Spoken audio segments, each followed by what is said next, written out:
Summer can be a bit of a slog. For us, it's often for some reason a rather busy time, and I'm sure we're not alone. Well, you can beat the summertime sadness and the August angst and enhance your everyday with our excellent sponsor, Via Hemp. This is a company that crafts award-winning premium THC and THC-free gummies. Each of these gummies is especially designed to cultivate a specific mood. Whether you're looking to get relaxed, get quality sleep, get creative, or just to get focused. If you're 21 or older, you can experience it for yourself and get 15% off your first order with our exclusive code MSheet at viahemp.com. That's VIIAHEMP.com. I personally enjoyed their grapefruit flow state gummies. This CBG and CBD powerhouse really helped me tap into my productivity. Like, we have had an extremely busy summer, and I feel flow state got me over the finish line a few times when I was editing multiple episodes a day, digging through documents, and knocking out a bunch of interviews. Via Hemp does not require a medical card, and it ships legally to all 50 states. It's also affordable, and even more so for Murder Sheet listeners who get a special deal. If you're 21 and older, head to viahemp.com and use code MSheet to receive 15% off. That's VIIAHEMP.com and use code MSheet at checkout. After you purchase, they ask you where you heard about them. Please support our show and tell them we sent you. Enhance your everyday with Via. Content warning. This episode contains discussion of violence and murder. Investigative genetic genealogy is at the center of the University of Idaho murders. We're talking, of course, about the brutal quadruple homicide of students Kaylee Goncalves, Madison Mogen, Xana Kernodle, and Ethan Chapin in 2022. Defendant Bryan Kohberger, a former criminology PhD student, stands accused of stabbing the 4 victims to death in a house in Moscow, Idaho. On the prosecution side of things, IGG appears to have helped bring Kohberger onto the radar. At the crime scene, investigators discovered a knife sheath that had DNA on it. They used investigative genetic genealogy to trace the DNA straight back to Kohberger. In December of 2022, investigators secured garbage from the Kohberger family residence in Albrightsville, Pennsylvania. Tests uncovered Kohberger's father's DNA in the trash, which was a familial match to the DNA on the knife sheath. But the defense has also been quite focused on IGG. Filings from the defense team, led by attorney Ann Taylor, have included numerous requests to receive all of the information on the IGG that was done to help identify Kohberger. Now, the defense has complained in filings that they need all of the IGG workups. The prosecution, on the other hand, has retorted that the IGG materials amount to a tip that led to a breakthrough and that they won't be using any of it in court. So what's going on here? To help us break down the topic of IGG in the Idaho case specifically, we're proud to bring on 2 experts, IGGNite DNA founders Nancy Landini and Lisa Needler. These 2 investigative genetic genealogists both received graduate certificates for forensic genetic genealogy from the University of New Haven, and they've also both volunteered with the DNA Doe Project. Together, they founded IGGNite DNA, a firm that provides forensic investigative genetic genealogy services to law enforcement. Their mission is to help investigate unidentified remains cases as well as other cold cases. But now, let's dive into the Idaho case. My name is Anya Kane. I'm a journalist. And I'm Kevin Greenlee. I'm an attorney. And this is The Murder Sheet. We're a true crime podcast focused on original reporting, interviews, and deep dives into murder cases. We're The Murder Sheet. And this is The University of Idaho Murders, a conversation on investigative genetic genealogy with IGGNite DNA founders Nancy Landini and Lisa Needler.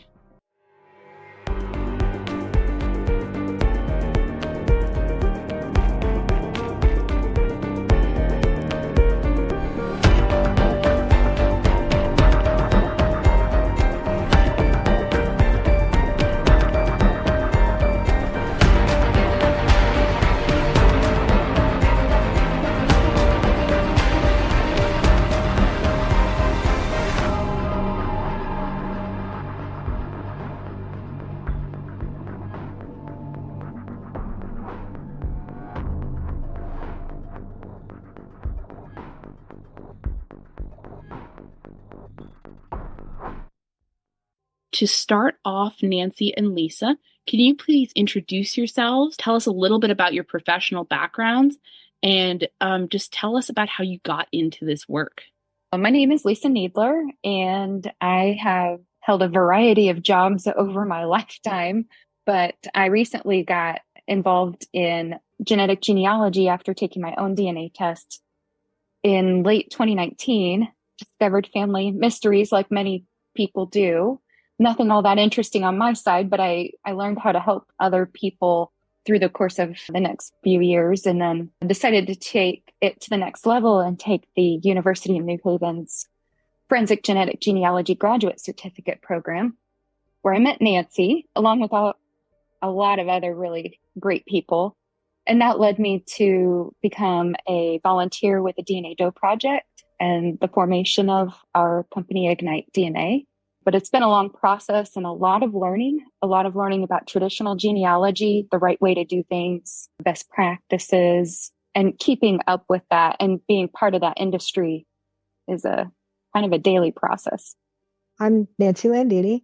Professionally, I manage cybersecurity risk for a bank, but I got into genetic genealogy probably about 6 years ago now, after building out my own family tree and, like Lisa said, solving some, genetic mysteries. I got involved with an organization called Search Angels, and I've done a lot of adoptee genetic genealogy work, identified birth family for folks who either know they're adopted or who have misattributed parentage that becomes apparent when they do their own DNA test. I've done the genealogy graduate certificate from Boston University, and then was part of the inaugural Forensic Genetic Genealogy program, graduate certificate program at University of New Haven with Lisa, as she mentioned.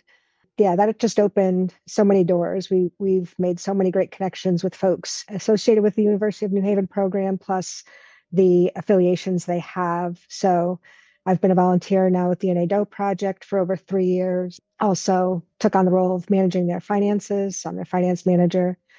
I'm on the board of directors for the DNA Justice Foundation. And then I've also volunteered and solved some criminal cases with the Cold Case Coalition, which is now part of Intermountain Forensics. I'd like to ask a really basic question. What is investigative genetic genealogy? How does it work? So traditionally, we've called genetic genealogy is when you're just solving cases that are not related to law enforcement, right? So misattributed parentage, adoptee cases, that type of thing. Investigative genetic genealogy, forensic genetic genealogy, they're often used interchangeably. And then recently they've started to become combined into forensic investigative genetic genealogy. So you'll see the acronym FIG a lot, but that means that there's a law enforcement application. So it could mean you're solving unidentified human remains cases, and which have no criminal court complications. Really, we have unidentified remains. Typically they're cold cases. We solve those and identify the family, get in touch with the family, and repatriate the remains if possible.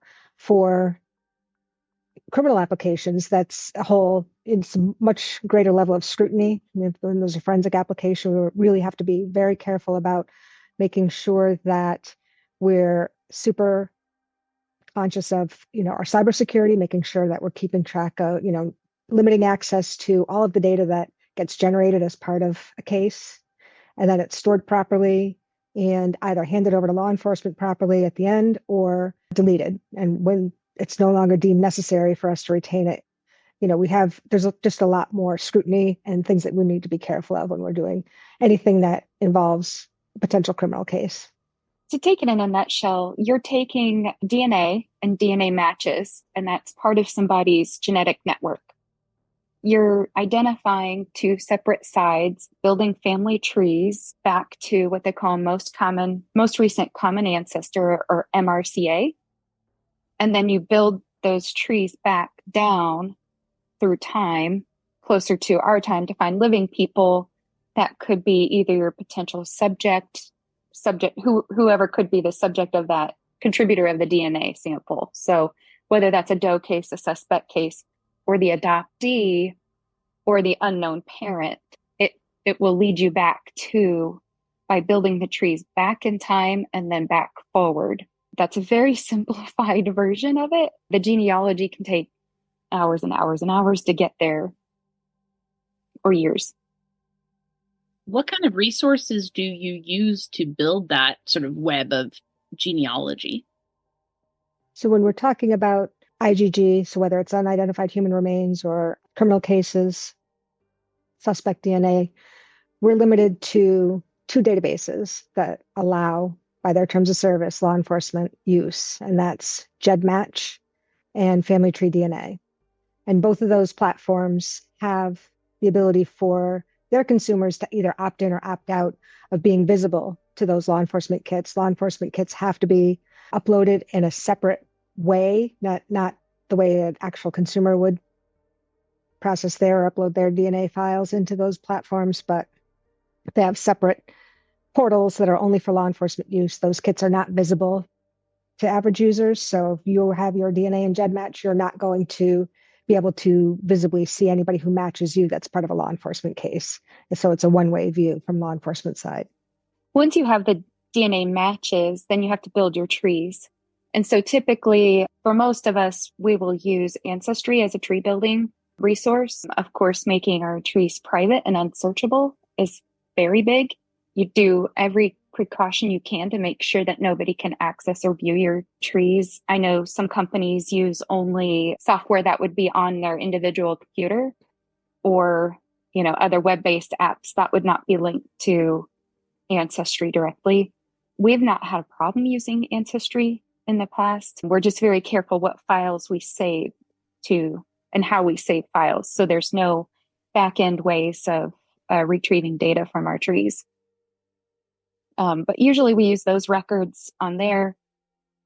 And then that's having subscriptions to pretty much every genealogy-based system that's out there, or service or search.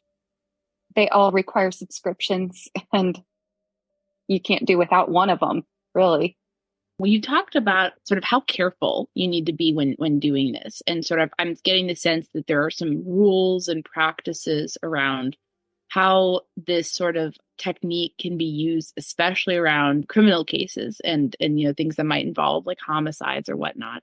And I'm wondering, can you speak a bit about that? Like, what are the rules? I'm sure there are a lot, but like if you could kind of in a nutshell boil it down, like what sort of things do groups like Ignite DNA, but also law enforcement need to keep in mind when they're trying to use this technique?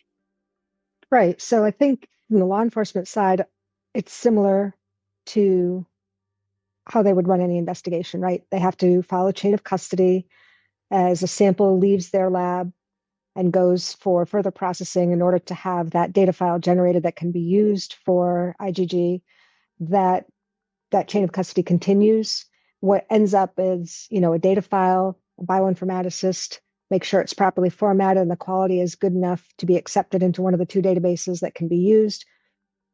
And then they will upload it and then provide law enforcement with the way to access that. And they can share it with a genealogy team if they have one that's helping them. And then we make sure that if we have access to a law enforcement kit that's been uploaded, that law enforcement always has access to that as well. And that, it's really their property. We just have access to it to do the job that we were hired to do. And then when it's done, then it's up to them if they want to pull that kit down and make it unsearchable, no longer part of the database. It's really important that the data gets uploaded in the correct fashion to GEDmatch Pro and through the law enforcement portal for FTDNA. That way, these kits are considered research kits, and we can see the matches out, or whoever the researcher is on that case can see the matches out, but the general public does not see that they match that kit. That's very important. As well as, like, if you are using Ancestry, they recently, over the last year or so, changed where photos aren't necessarily considered as private as they used to be. So even if your tree is private, somebody could see a photo that you've shared. So it's important that you don't save photos to your tree, or you save them as a screenshot on your own so that it's not a link to somebody else's tree. There's just various little examples like that where you might save the web link to something versus creating a pathway from that website to your tree. Yeah. I mean, above all, I think you just always want to make sure that you're abiding by the terms of service, the platforms that you're using, because you would not want anything that you do to jeopardize a case. So you would want to make sure that everything is above board, you're operating ethically, following all the terms of service, not breaking any of the rules along the way, so that there's no way that anything can come back and sort of jeopardize the output of your work. That makes a lot of sense. One thing that just has piqued my curiosity, why is it so important for things to be, I guess, not that Ancestry couldn't possibly access your files, or that you have to keep things sort of private when you're on that interface? Is it you don't want people to see, or what would be the concern? So I guess the concern would be that as you're building out the tree, right, you're using information that maybe somebody else has already determined. If they've already built out a family tree for their own line, and that happens to tie in with one of the cases you're working, you may, if their tree is public, you can look at that, get some, you'd also want to do the verification on your own as far as making sure their records are accurate. But you would never want somebody to be able to come in and view your tree, because it could be triangulating down to somebody who's a suspect in a criminal case.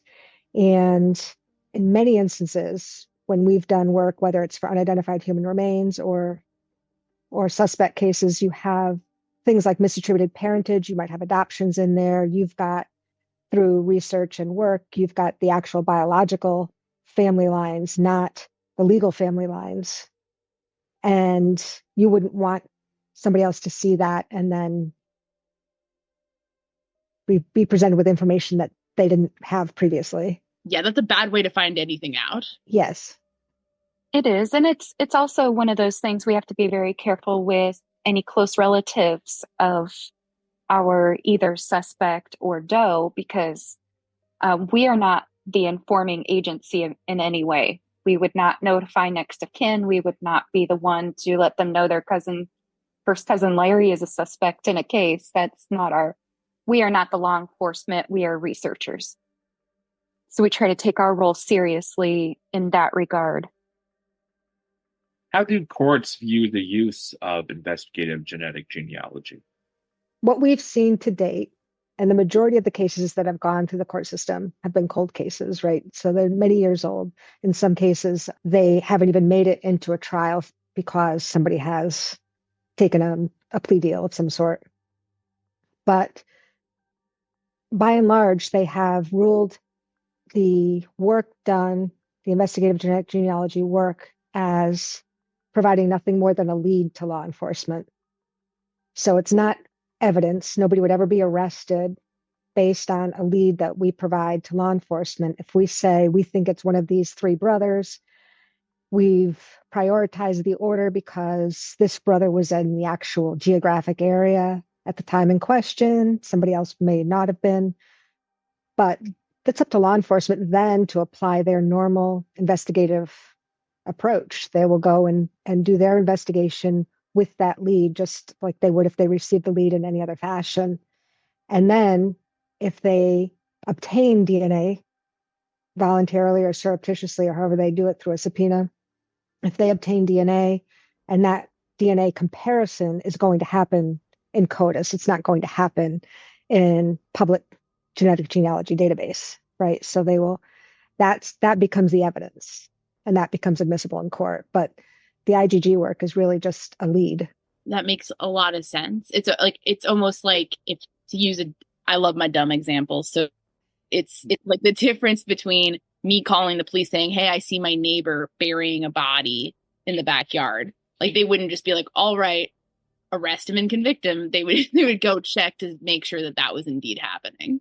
Yeah. I had given that example to Lisa when we were kind of preparing for this. But yeah, if you have an eyewitness that calls and says, I saw a crime committed, great, you take that information, right? But then what do? You go to corroborate it. You see, oh, is there video? Is there anything else around here that could back up that story? And if you have a video surveillance, well, the video surveillance might get entered into court. The eyewitness may never come into court, may never be admitted, it may never even be shared with opposing counsel. It's just, oh, we have this video footage of the crime being committed. The biggest fear a lot of us have in regards to this being admitted or being viewed by other parties is that living people's private information is contained within that. And I don't think that should ever leave law enforcement. These cousin matches, these people that are considered genetic witnesses, they weren't a party to any of this. And they were a small piece, right? So we just needed them for a hot minute while we built their trees back. Their ancestors were of interest, but leading to the suspect, they should not be considered public knowledge in any way. If somebody comes out later and finds out that they were related to that person, that's on them if they choose to share it. It shouldn't be the law enforcement, the defense, the courts to ever divulge that information. Yeah, it does seem like a privacy issue. And that actually dovetails really nicely with my next question, which is just, you guys have been sort of keeping apprised of what's going on in IGG and sort of, trends and things like that. Have you noticed any trends around defense attorneys using any modes to attack IGG or doing things like where they're trying to, kind of publicly expose more people within that tree that gets built out as part of IGG? I guess what sort of have you seen around that as far as the kind of attempts to counter IGG in some of these criminal cases? Well, I think it's really important to remember that everyone has right to a good defense. And everybody is innocent until proven guilty. And I think the defense has the obligation to find anything they can and try to push every limit in order to provide a good defense for their client.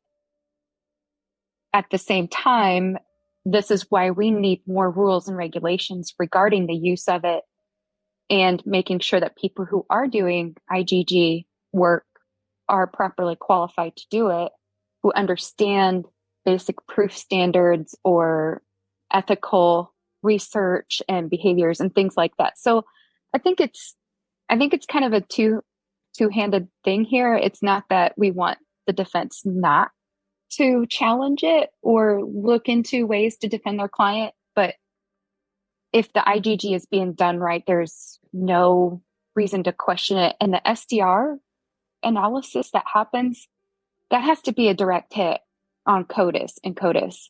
If that name says these three brothers could be one of them and one hits, that has nothing to do with the genealogy at all. It just provided the name. So It really should not be anything admissible in a court. Yeah, we've seen, different cases that it's been challenged. It's been called everything from junk science to a major invasion of privacy because, like Lisa said, when you're building out those trees, you're taking a lot of genetic relatives that match your unknown suspect kit and building out those family trees and then building back down to identify a family of interest.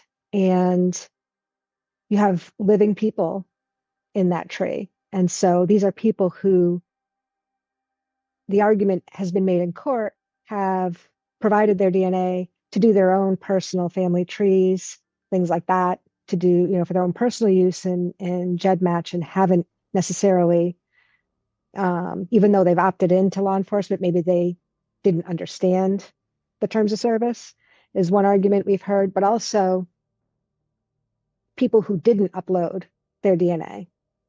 So their second, third, fourth cousins who never took a DNA test, never uploaded to DNA, but they exist in the trees, they haven't consented to being part of this. And I think that's where they've tried to raise some privacy issues around that. But we're not disclosing that information. And that's no different than anybody else using those platforms.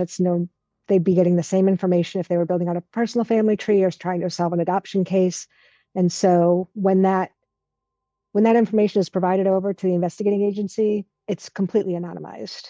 We're only sharing the immediate family information and identifying how we got there, but we're not sharing an entire family tree with 1,000 names in it, including many living people. In the Idaho case, the FBI apparently took DNA from a knife sheath and loaded it onto some public genealogy sites. Is that sort of action by law enforcement common? Well, I think I don't think we can say it's common yet. I think we can say we've seen it used predominantly in cold cases. As the use of it and the knowledge of what IGG can do becomes more common knowledge to, I guess, general law enforcement agencies and investigating agencies, I can see that use becoming more prevalent. So in the Idaho case, obviously, it's receiving a tremendous amount of publicity. It's an active case that it was used in. So I can see that spurring interest, right, for people who are following this to maybe try to follow that path sooner in an investigation rather than years on. But as far as, obtaining DNA evidence, right, they're going to follow all the same processes that they would in any criminal forensic investigation. The recommendation from IGG practitioners is that all other leads should be exhausted before you go to IGG. So you obviously should be checking your criminal databases first, and then, anything else that you have available to you before you decide to pursue the investigative genetic genealogy route. It is expensive. It's a different DNA processing that has to take place in order to get a data file that's in the right format for IGG. So, and it could take a long time, depending on the quality of matches or DNA relatives that you're seeing in the databases. Like Lisa said, it could be a relatively quick solve, or it could be months and months, if not years. Yeah. And I would say that, they're going to use whatever evidence is left behind at the scene, and they're going to process everything. Obviously, in this case, if you have victims who were obvious victims of stab wounds, and then you have a knife sheath on the scene, it would stand to reason that's something to treat as a key piece of evidence and, swab that like you would anything else. If the knife was left behind, if a random glove or anything else would be left behind. So I think they treated it like any other form of evidence that was left behind at the scene and processed that accordingly. So however they received the DNA, then that process then went through the steps. One thing in Idaho is that court documents have indicated that investigators relied specifically on STR DNA comparison. I was wondering if you could explain what that is, how it's done, and is that something we commonly see in some of these cases? STR analysis of DNA is your short tandem repeats, and that is when they isolate and look at only so many points on the DNA. And those are non-identifying parts of your DNA. It wouldn't tell you if you have blue eyes or white skin, whatever. And they use that system to upload the STR profile into CODIS and run it against matches that way. STR analysis is the only legal method of using DNA in a courtroom. So if that makes sense, it's the only admissible DNA evidence would be an STR analysis. And they take crime scene DNA and suspect DNA. And if they match in CODIS, then that's admissible in the courts. Right. And that's the only way it should ever be used. Like Lisa was saying, the short tandem repeats, these are things that the FBI has determined that there's 20 core locations or core loci within your genome that are the most unique to each individual, right? So because over 99% of our DNA is the same from one person to the next.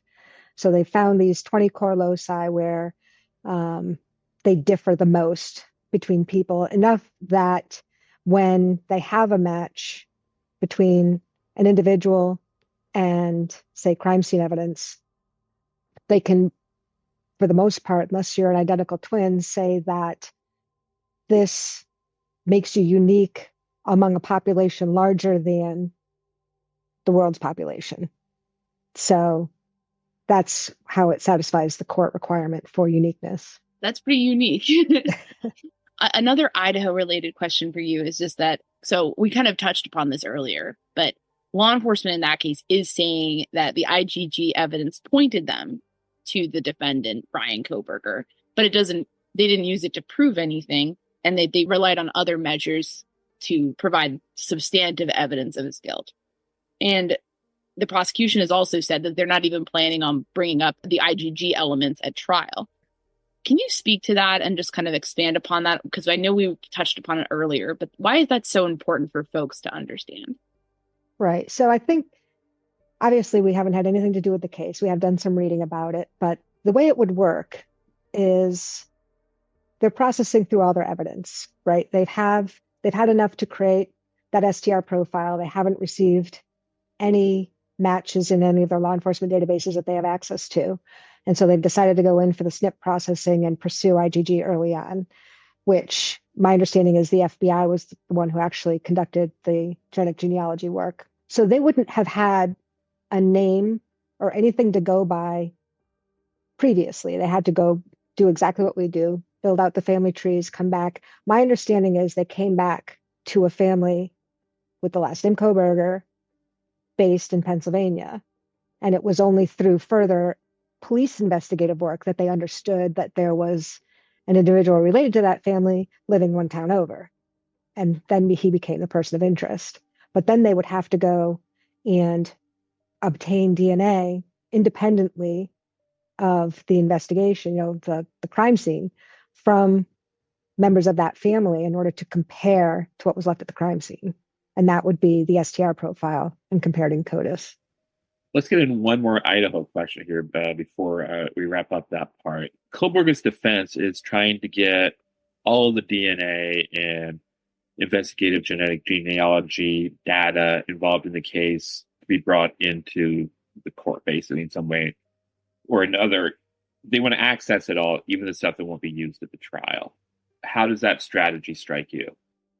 Personally, I think it's maybe a delay tactic or a tactic that they're trying to use to call into question the evidence. But really, there was no evidence to be found in the IGG work. It didn't provide anything more than a lead. And if they're going to open that door, I wonder if that means that every single lead that law enforcement received, whether or not they followed up on it, also becomes entered into evidence. Is that something that they really want to do going forward? It just seems like they're trying to open a Pandora's box a little bit, because there's no evidence that comes out of the IGG work. Personally, it would be a nightmare, and I think they would be riddled with lawsuits for invading privacy of individuals by divulging that genetic information from people who didn't consent. I think as long as you are containing that information and it is never published and never shared, then you're not having the same kind of issue as you would if you start publicly making available the IGG work when it really has nothing to do with the actual case itself. These are public records that we research and, or public data that happens. We're not private investigators. We are not the law enforcement. We don't have access to their social security numbers. We're not. So you start divulging this stuff. I mean, if you think about just how unsecure somebody's office can be, and they can leave evidence out for other people to view, look how fast that can happen, and what a terrible, terrible disservice that other people can cause to the family and to the public. So that's opening this up is a terrible idea. Yeah, it also makes me wonder if the defense truly understands what's involved in the IGG work, or if maybe they do and they're just trying to confuse the court and trying to get them to see that there's something there that really isn't. But what we've seen historically is that once the court understands what's being asked for, it's been denied across the board because it doesn't rise to the level of evidence. Well said. One more question for this section, and it's just, we've talked about some of the privacy concerns and general criticisms around IGG. And I was wondering, if you can kind of, speak to your general reactions to those, in the face of IGG being criticized in some of these circles, or the defense going after it in some ways. What are your views on that? It's new. It's a novel approach to crime solving. or to generating leads for crime solving. It should be scrutinized, like Lisa said earlier. I think there is a need for standards and ethics across the board, because right now it's a little bit of the wild, wild west. Almost anybody can call themselves an investigative genetic genealogist, even if they've never worked a case, a law enforcement case or a suspect case before. There are some organizations. So there's a nonprofit that has formed and is going to become sort of a certification board. They're developing an exam. There's going to be a certification for investigative genetic genealogy. And part of that exam includes a whole section on ethics and operating above board, and also operating in a way, like I said earlier, that protects the evidence or the family trees, the things that you're building, making sure that everything is secure, making sure that you're taking into consideration all of the things that could compromise or hinder the furtherance of an investigation because your work wasn't above board, you weren't adhering to the terms of service of the databases that you're allowed to use, things like that. So I think it'll be good for the field if we do have sort of a governing body and we do have ethics and guidelines published and certifications. But, it's like I said, it's so new that people are just learning as we go. And I think at the end of the day, accountability is key. So we can speak to our work ethic and our privacy, or our respect for privacy and for keeping ourselves accountable. But we both agree that there needs to be more governance to help ensure that others are being held accountable too, so that this never becomes more of an issue with people's right to privacy. And people, just because they do DNA tests, doesn't mean that they have to share their results. It doesn't mean they have to upload. It doesn't mean that they have to become involved in any of this. When they do choose to upload to GEDmatch and they do choose to opt in for law enforcement, then that helps our cases and it helps us provide those leads to law enforcement. But it's certainly their choice to do that. When they build a tree in Ancestry and they make it public, they know they're sharing that information willingly, living people excluded. They're sharing that information publicly and willingly. So, when it comes to privacy, everybody has different feelings on what all should be privatized, but it is an individual feel too. Lisa and Nancy, thank you both so much for taking the time today. That sort of concludes our questions about the Kohberger case. Thanks again to Lisa and Nancy for coming on the show. Stay tuned. We'll have them back on at some point to discuss an Indiana case they investigated. We'll include a link to the IGGNite DNA website in our show notes. If you work at a coroner's office or a law enforcement agency and you need forensic investigative genetic genealogy services to help with a case, please consider contacting them. Let's get some cold cases solved. Thanks so much for listening to the Murder Sheet. If you have a tip concerning one of the cases we cover, please email us at murdersheet@gmail.com. If you have actionable information about an unsolved crime, please report it to the appropriate authorities. If you're interested in joining our Patreon, that's available at www.patreon.com/murdersheet. If you want to tip us a bit of money for records requests, you can do so at www.buymeacoffee.com/murdersheet. We very much appreciate any support. Special thanks to Kevin Tyler Greenlee, who composed the music for the Murder Sheet, and who you can find on the web at kevintg.com. If you're looking to talk with other listeners about a case we've covered, you can join the Murder Sheet discussion group on Facebook. We mostly focus our time on research and reporting, so we're not on social media much. We do try to check our email account, but we ask for patience as we often receive a lot of messages. Thanks again for listening.